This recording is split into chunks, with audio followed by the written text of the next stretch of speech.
Dating অ্যাপে date arrange করেছো? কি বলছো এসব আলিয়া? কোনো অজুহাত শুনবো না, যেতে হবে মানে যেতেই হবে।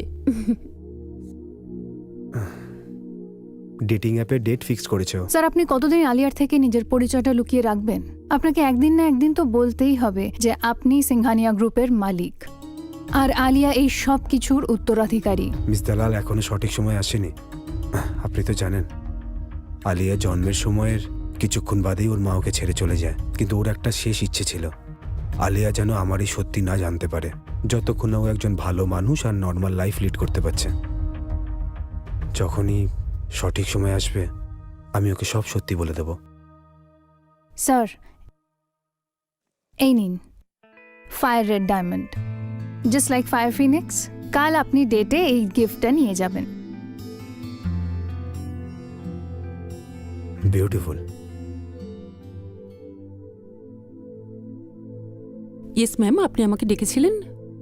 হ্যাঁ, আসলে সাফ সাফাই করে 40 বছর বয়সী এমন একজন মানুষ খোঁজো যে কাল আমার প্রাণ বাঁচিয়েছে আর সাবধানে এখানে পৌঁছে দিয়ে গেছে। Okay ma'am, sure. তোমায় আমি যেভাবেই হোক খুঁজেই ছাড়বো।